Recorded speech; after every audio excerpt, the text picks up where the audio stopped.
Assalamualaikum warahmatullahi wabarakatuh. Salam sejahtera untuk kita semuanya. Perkenalkan, nama saya Dwi Widyasari, NIM 184301003 kali 23. Di sini saya akan mempresentasikan observasi bisnis saya terhadap kedai JB31 Coffee dalam mata kuliah praktikum proses bisnis. Latar belakang saya memilih observasi terhadap kedai kopi adalah di Indonesia sendiri, kopi menjadi minuman yang bisa dibilang tak asing lagi dan mudah dijumpai. Tak hanya rasanya yang khas, minuman yang dulu dijadikan pilihan untuk menghilangkan rasa kantuk itu, kini telah berubah menjadi lifestyle masyarakat, terutama anak muda. Cara untuk menikmati kopi pun bermacam-macam. Saat ini mayoritas masyarakat lebih memilih menikmati kopi secara langsung di kedai kopi. Dekorasi yang modern minimalis menjadikan kedai kopi sebagai pilihan yang tepat untuk menikmati secangkir kopi sembari bercengkrama santai. Oleh karena itu, penulis saya sendiri melakukan observasi terhadap bisnis coffee shop, yakni JB31 Coffee sebagai objek observasi untuk mengetahui bagaimana proses bisnis dan pengelolaan usaha yang dijalankan oleh pemilik usaha.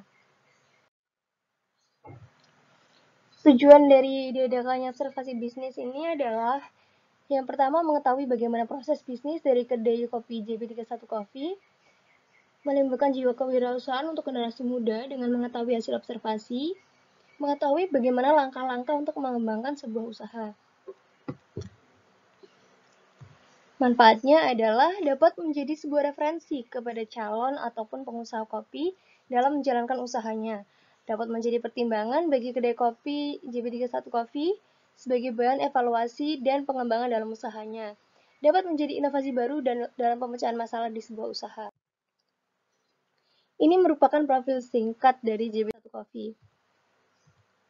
Didirikan oleh Andika yang merupakan mahasiswa Fakultas Hukum di Universitas Airlangga, Surabaya, dan dua teman lainnya pada 1 Maret 2017.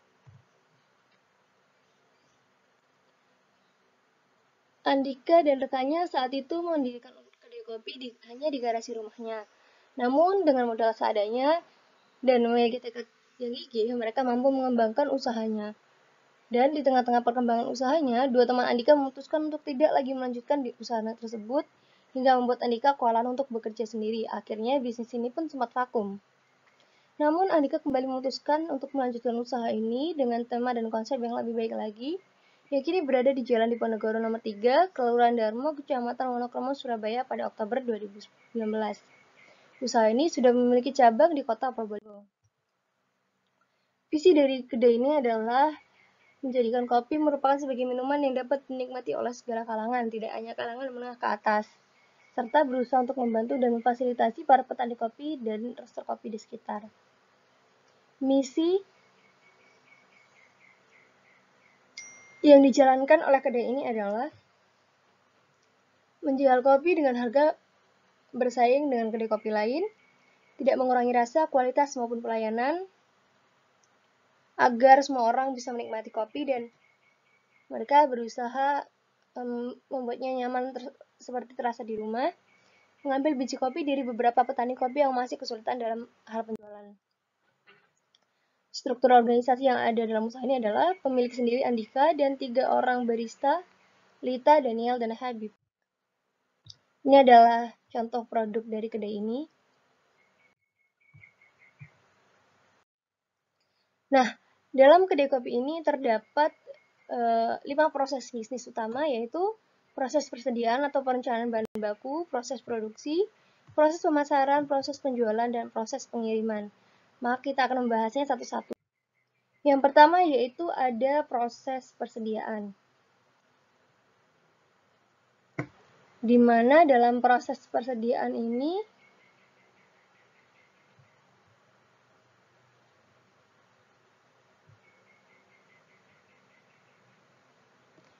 yang pertama adalah pemilik pertama akan membuat list bahan baku terlebih dahulu.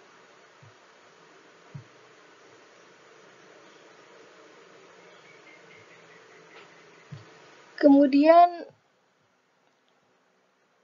pemilik akan menuju toko bahan baku di dalam membuat list bahan baku akan ada file namanya list bahan baku di sini. Pemilik akan menuju toko bahan baku, kemudian pemilik akan memberikan list bahan baku kepada supplier bahan baku. Setelah itu, supplier akan menyiapkan pesanan bahan baku dan melakukan pengecekan. Kemudian akan memberikan atau pemilik akan melakukan pembayaran. Kemudian supplier bahan baku akan mencatat bukti pembayaran dan di situ ada bukti pembayaran rangkap 2, yang satu untuk pemilik dan yang satu untuk supplier bahan baku. Supplier bahan baku akan memberikan bukti pembayaran terhadap pemilik. Kemudian pemilik akan melakukan pengecekan dan sampainya di gudang persediaan, pemilik akan menaruh bahan baku di gudang persediaan.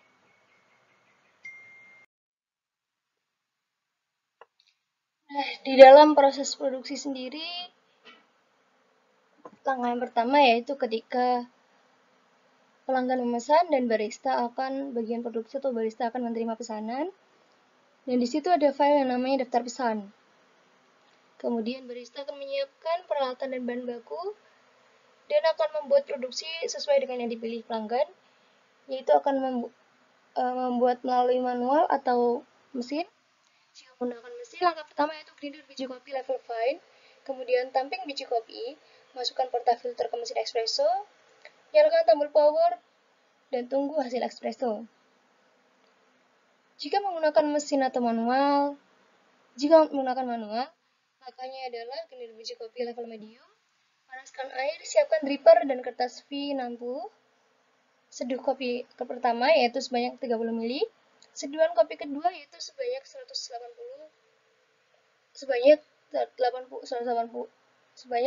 sampai 90 ml, yaitu selama 30 sampai 40 detik.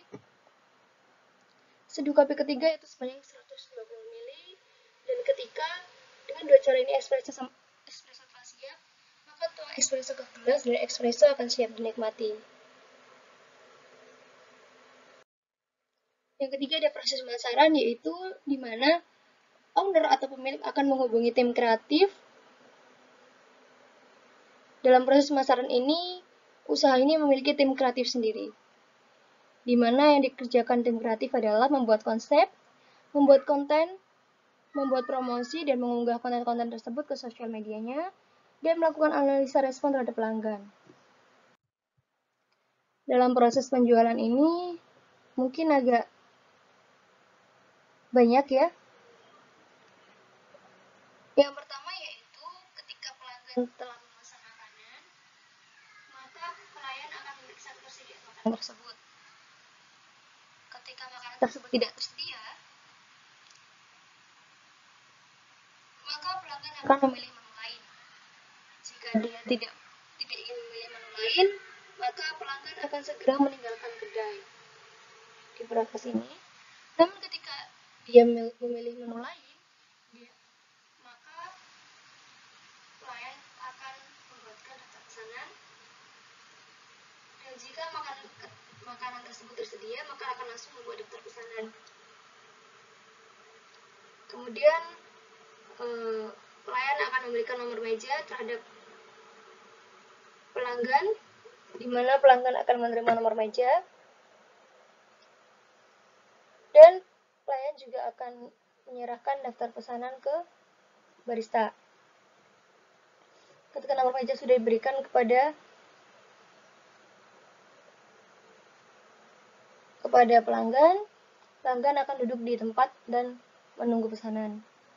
Kemudian di bagian produksi, barista akan menerima daftar pesanan, membuatkan pesanan, dan jika pesanan sudah siap, maka bagian produksi akan menyerahkan makanan ke pelayan. Pelayan akan menerima makanan dari produksi atau barista, kemudian mengantarkan pesanan ke pelanggan dan menerima pesanan dari pelayan.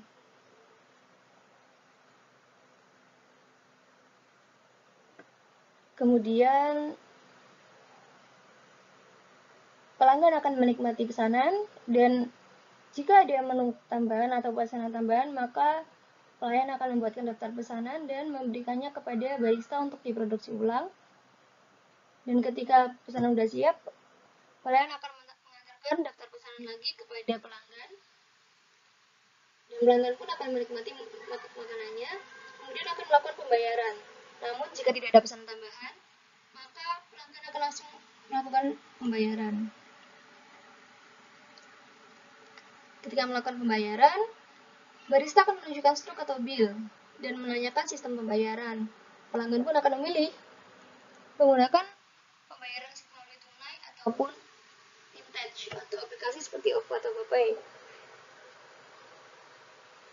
Jika pembayarannya tersebut uang tunai, maka pelanggan akan langsung memberikan uang tunai kepada pelayan dan pelayan akan melakukan pencatatan di komputer dan mencetak struk. Kemudian akan diberikan kembali kepada pelanggan.